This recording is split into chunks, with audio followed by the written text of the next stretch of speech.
you very much for being here. I'll be with you in a little while. We'll do some great photos. We have plenty of time. Policemen, policewomen, and firemen, firewomen, they're here, and we appreciate it very much. You've done a fantastic job. I think it's very important to state that incredible things are happening in our country. I think we've made more progress in 3 weeks than they've made in 4 years, especially with respect to the reputation of our country.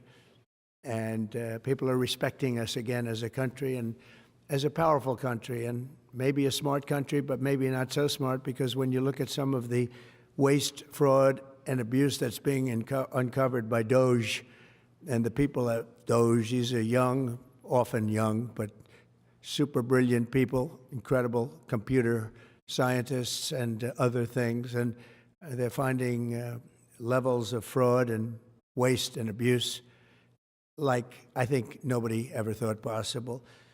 But before we do that, I just want to ask Will to come over. I've just finished signing some executive orders, and if we could start with that, Will, you might want to come up here and just explain what we did. Thank you. Good afternoon, y'all. A short while ago, President Trump signed three items. The first is an executive order relating to the affordability and availability of in vitro fertilization and other fertility treatments. These are treatments that have become unaffordable for many Americans, or have been unaffordable for many Americans. And the executive order is a directive to the Domestic Policy Council to examine ways to make IVF and other fertility treatments more affordable for more Americans. The second item that we signed was a presidential memorandum imposing radical transparency requirements on government departments and agencies, in keeping with President Trump and the administration's broader commitment to governmental transparency. What this presidential memorandum would do is require, as waste, fraud, and abuse is uncovered, as programs are canceled, and ultimately as taxpayer dollars are saved, this presidential memorandum would require departments and agencies to make all of the details of that freely available to the public. Lastly, we have another executive order that President Trump signed relating to independent agencies. This executive order would establish important oversight functions in the Office of Management and Budget and its subsidiary office, OIRA, supervising independent agencies and many of their actions, and also reestablishes the longstanding norm that only the President or the Attorney General can speak for the United States when stating an opinion as to what the law is. Thank you very much, Will. That was the primary purpose of this conference, to explain that they're all very important in their own way. Fertilization, I've been saying that we're going to do what we have to do, and I think the women and families, husbands, are very appreciative of it. But that was it. I do want to say while I'm up here, I've been contacted by some of the biggest companies in the world, and because of what we're doing economically and through tariffs and taxes and incentives, they want to come back into the United States. And we'll be announcing various very large companies, the biggest actually, and they'll be coming back, having to do with chips and having to do also with cars and lots of other things. We're going to be announcing some very, very big, momentous decisions are being made by companies all around the world, the biggest, and they want to come back into the U.S. Car plants are being canceled in other locations now because they want to build them here. And you read about a couple, not that I want to mention names or anything, but you read about a couple of big ones in Mexico just got canceled because they're going to be building them in the United States. And that's very simply because of what we're doing with respect to taxes, tariffs, and incentives. And I think it's a very important thing. And you'll be seeing this over the next probably over the next 2 years, to be honest, but you're going to see a lot of it over the next couple of weeks. A lot of big ones are going to be announcing. And so while we're here, I guess we can take a couple of quick questions. Go ahead, please. Please. Mr. President, have you decided specifically what the auto tariff rate should be? Yeah, I probably will tell you that on April 2nd, but it'll be in the neighborhood of 25%. And pharmaceuticals? It'll be 25% and higher, and it'll go very substantially higher over a course of a year.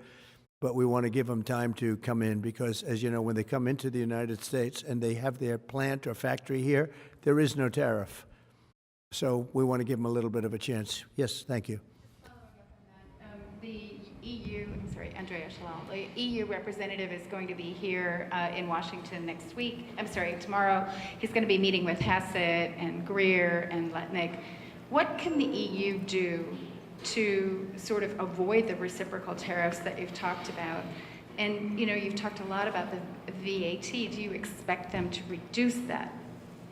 Well, they did already, as I understand it, reduce their car tariff all the way down to what we have. And a lot of that will take place, and I think some won't do it and some will do it. But the EU had a 10% tax on cars, and now they have a 2.5% tax, which is the exact same as us. So already we've saved a tremendous amount. That would be great. If everybody would do that, then we'd all be on the same playing field. Because essentially what we're doing with the tariffs is, they charge us, we charge them, same amount. And it's called reciprocal, actually. And whatever they charge us, we're charging them. And so the EU is, I appreciate that they did this, but, the EU has been very unfair to us. We have a deficit of $350 billion. They don't take our cars. They don't take our farm products. They don't take almost anything. They take very little. And we're going to have to straighten that out. And we will. I have no doubt about it. Yeah, go ahead, please. Thank you, Mr. President. Could you tell us a little bit more about the Russia talks, your impression of how they went today, and if you're perhaps more confident or less confident of a deal after what happened today? Well, much more confident. They were very good.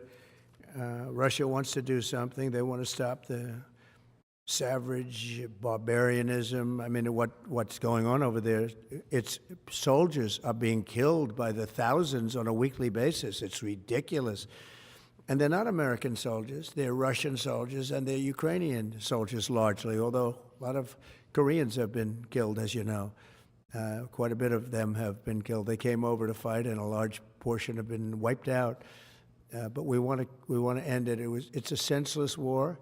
It should have never happened, would have never happened if I was president, and it's a shame to see it. And I see pictures that you don't see, but I see pictures of fields that look just horrible. It looks like Gettysburg. If you see the old pictures of Gettysburg, it's soldiers lying all over the field, body parts all over the field. They're all dead.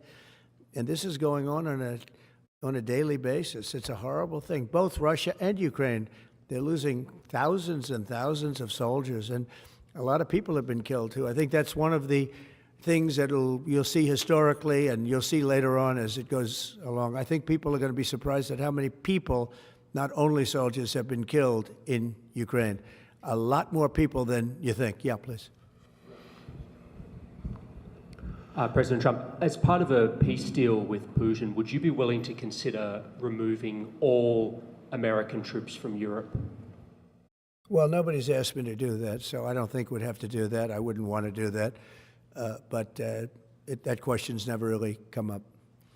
Yeah. Please. Sir, do you support stationing European peacekeeping troops in Ukraine as part of this peace deal? If they want to do that, that's great. I'm all for it. If they want to do that, I think that'd be fine. Even if the Russians are... I mean, I know France has mentioned it. Others have mentioned it. UK has mentioned it. But, if we have a peace deal, I think having troops over there from the standpoint of Europe, we won't have to put any over there because, we're very far away. But having troops over there would be fine. I would not object to it at all. We're talking about this now, peace. We have either a ceasefire or a peace itself, and we're looking to do both. We'd start off with the ceasefire, and if they want to do that. I know France was willing to do that, and I thought that was a beautiful gesture. Yeah, please. Do you have any message for Ukrainians who, after 3 years of fighting, might feel betrayed or disappointed at not having a seat at these initial talks in Saudi Arabia? Well, I think I'm really disappointed in what's happened. I've been watching this for 3 years. It's a war that would have never happened if I was president, and I've been watching these people being killed at levels that you've rarely seen, not even close, since the Second World War. And I'm very disappointed. I hear that, they're upset about not having a seat. Well, they've had a seat for 3 years and a long time before that. This could have been settled very easily. Just a half-baked negotiator could have settled this years ago without the loss of much land, very little land, without the loss of any lives, And without the loss of cities that are just laying on their sides, you have those magnificent golden domes that are shattered, will never be replaced. You can't replace them. 1,000-year-old domes that are so beautiful, you can't replace that. A whole civilization has changed because of what. So when they're worried about not being seated, you mean somebody that should have gone in and made a deal a long time ago? You could have made a deal. This is one that could have made a deal. There was no talk of this during the Trump administration. Putin would have never, ever done it. And by the way, we wouldn't have had October 7th. You know that. We wouldn't have had October 7th either in Israel. And we wouldn't have had that mess that's going on over there. It's like we have great fire people here. We're putting out fires. All over the world, we're putting out fires. So that wouldn't have happened. And you know what else wouldn't have happened? Inflation. Because it was caused really by the cost of energy going through the roof because of their bad energy policies and also their spending, their terrible spending, wasteful spending on the Green New scam. It's a scam. It's a whole big scam. Yeah, please.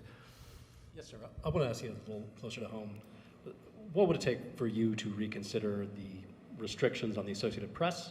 And secondly, some of your advisors are concerned with the Associated Press's style guide, using language and giving guidance to not use words like illegal immigrant or to use phrases like gender-affirming care. And they're concerned about that being an encroachment of liberalism in the way in which the press writes about things. Do you share those concerns? Well, I do think that some of the phrases that they want to use are ridiculous. And I think, frankly, they become obsolete, especially in the last 3 weeks, because many things have happened in the last 3 weeks. And I didn't know about that, but I would say that if they want to use certain phrases like that, and I guess some are okay, but many aren't, but the Associated Press just refuses to go with what the law is and what is taking place. It's called the Gulf of America now. It's not called the Gulf of Mexico any longer.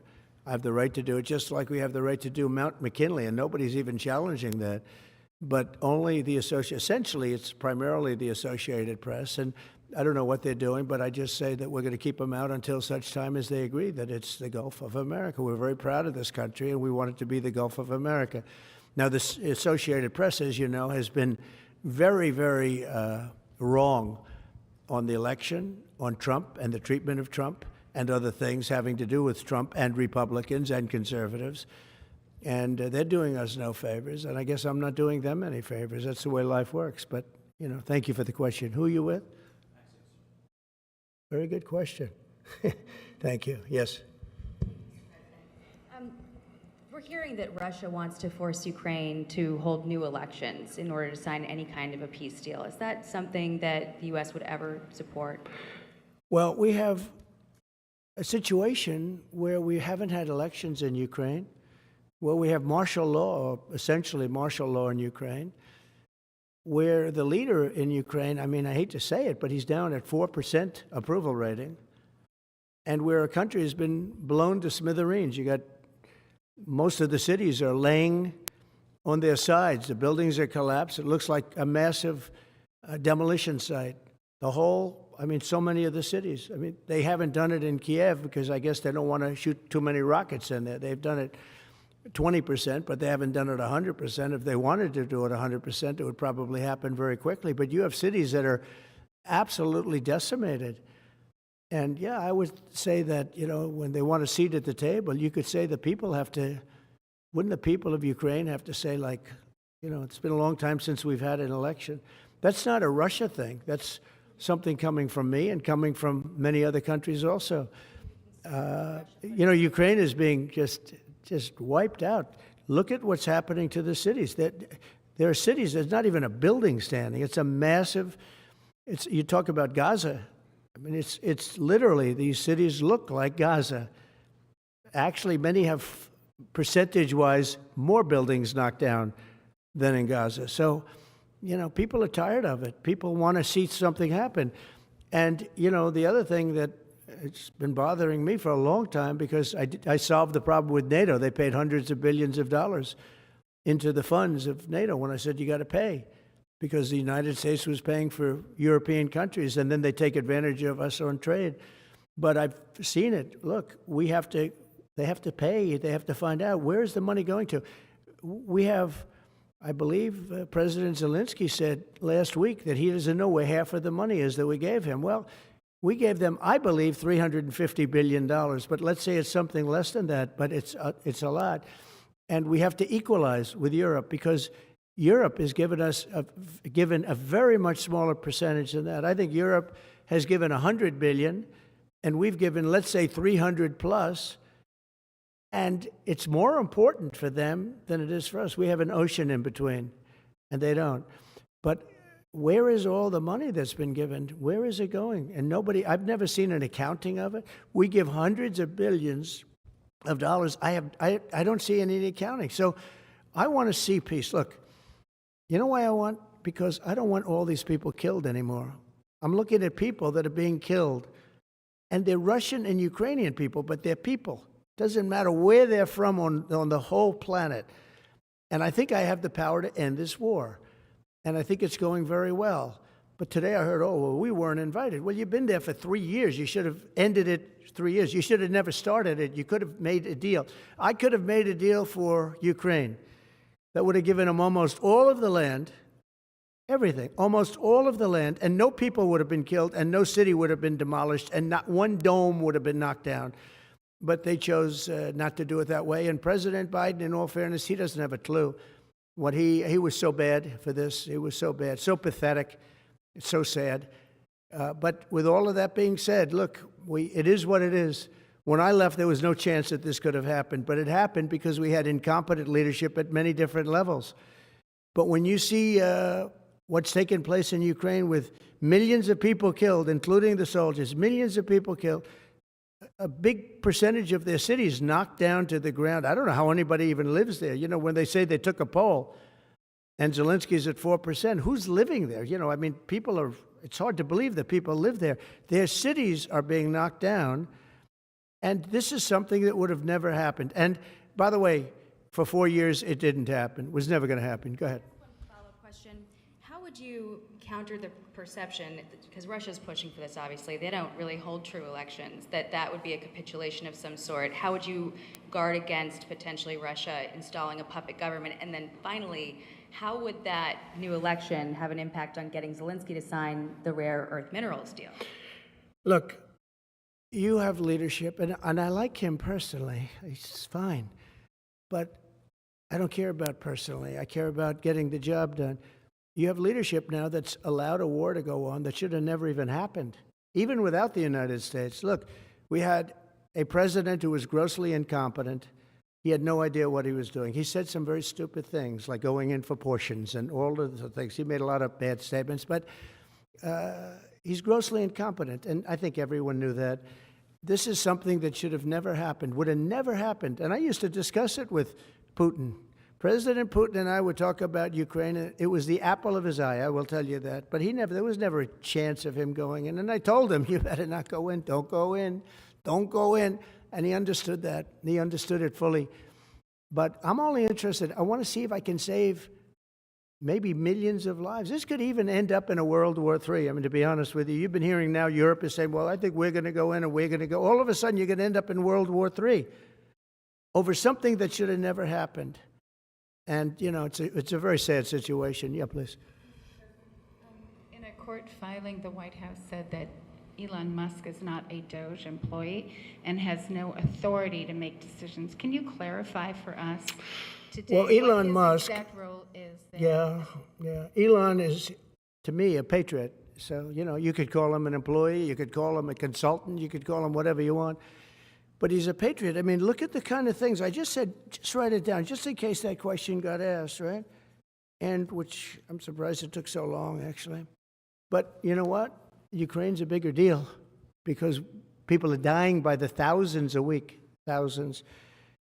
But look at this, from 90 to 99, Social Security, 6,054,000 people. Well, that's okay. Maybe that's possible. You know, 90 to 99, maybe it's possible. That's a lot of people, though, at that. But people that live to 100 to 109, 4,734,000. Wow, that's a lot. That means over 100 years old. They're 4 million people. I don't know too many. I know people that are doing great in their 90s, but not too many people over 100. But over 120, from 120 years old, people that are 120 years old up to 129. 3,472,000 people. Wow. You know that can't possibly be, because the record is like, I think it's one person, a woman, lived to 127, but they have 3,472. Okay, but now we're going really in. People from 130 years old to 139-year-old. 3,936,000. Wow. I wonder if people are getting paid with all this. I mean, are these checks? And that's what we're checking right now. People from 140 years old to 149 years old, 3,542,000, 140 years old and beyond. Now we're really going, because we're looking to break the record by 25 years. People from 150 years old to 159 years old, 1,345,000. These are in the, by the way, these are in the computer files. This is what they do well. They're super. I asked Elon, who are these Doge people? He said they're super brilliant computer people and they love the country. It's simple. Wait a minute. People from 160 years old to 169 years, 121,000. So 160-year-old people. 170 to 179,000, 6,087. But now, let's go into the real numbers. From 200 to 209 years old, 879 people. From 210 years old, I haven't met any of them. And if I did, I would bless them. I would worship the ground they walk on. 210 to 219 years, 866. From 220 years old to 229 years old, 1,039. And then you have two people, from 240 years old to 249 years old, one person. And there's one person that's 360 years old. That's just that. And then, where's the money being spent, right? Let's go into that for just a second. $520 million for a consultant on the environment. It's called Environmental, Social, and Governance Investments in Africa, and mobilize private sector resources. $520 million. Somebody got $520 million for an environmental, sounds like an environmental study. I've always been one that paid a lot of money for my environmental studies, but I paid like $50,000, not $520 million. $520 million for ESG. $25 million to promote biodiversity, conservation, and promote licit livelihoods by developing socially responsible behavior in the country of Colombia. Well, it's nice. $25 million to go into Colombia for something that nobody ever heard of. $40 million to improve the social and economic inclusion of sedentary migrants. $40 million. $42 million for Johns Hopkins, great place, to research and drive social and behavior change in Uganda. $42 million. What about us? What about social change in our country? $70 million for a center at Purdue to research university-sourced, evidence-based solutions to developmental challenges. I mean, these are massive numbers on things that nobody ever heard about. $10 million for Mozambique voluntary medical male circumcisions. $10 million for circumcisions in another country.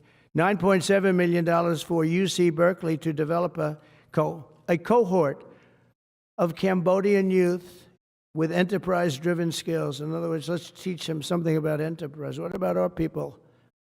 Can't we teach them about enterprise? $2.3 million for strengthening independent voices in Cambodia. $32 million to the Prague Civil Society Center, which is a very liberal group of people. Wonder how much of that money came back to the people that approved it. $14 million for improving public procurement in Serbia.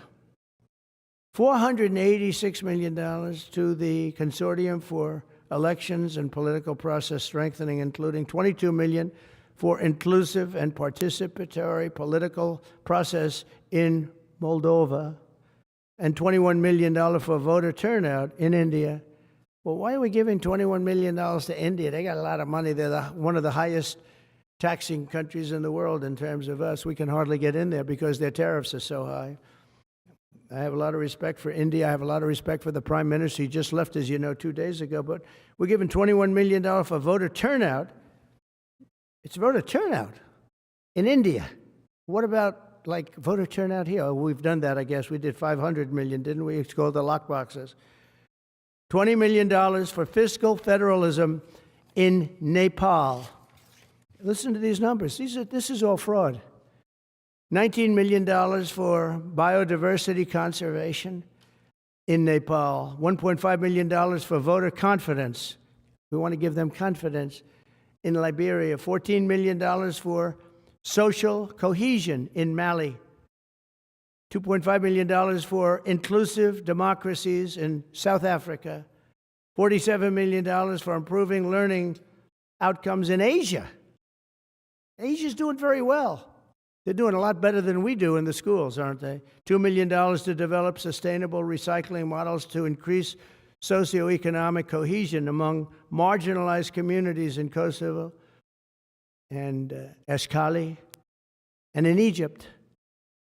We're talking about hundreds of billions of dollars. I could, by the way, I could read this all day long. I could go on all day long, and you'll see hundreds of billions of dollars, and we're doing it. But when I saw the Social Security numbers, I said, wow, that's really something. So we have, let's just go above 100 years old. We have millions and millions of people over 100 years old. Everybody knows that's not so.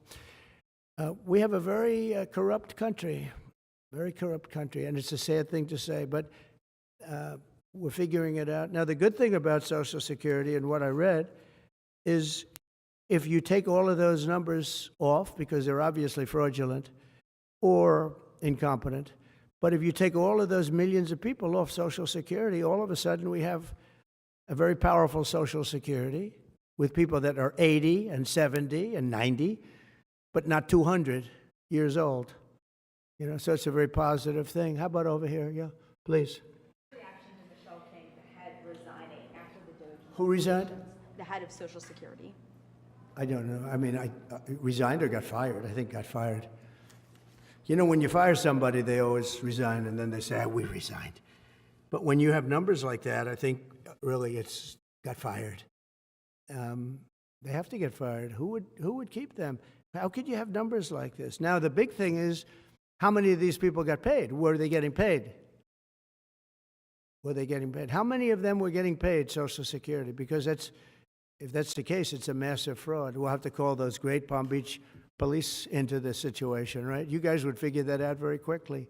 But how many of them are being paid? I mean, maybe millions of them, but it's a total fraud. Also, a lot of illegal immigrants are in Social Security that shouldn't be there. Yeah, please, go ahead. Mr. President, there was a big wave of probationary federal workers who were fired over the weekend. Some of these workers focused on nuclear weapon security, were immediately rehired. Do you have any concerns about how these terminations have played out? No, not at all. I think we have to just do what we have to do. It's, you know, you're gonna, it's amazing what's been found right now. It's amazing.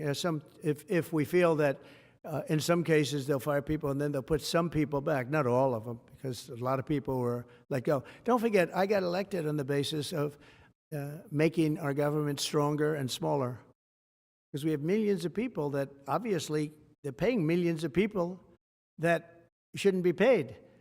And that has also to do with workers. Yeah, please. No, go ahead. Actually, yes, New York Times. Mr. President, given your concerns about corruption, you said that if there were any conflicts of interest with Elon Musk, you wouldn't let him anywhere near it. That's right.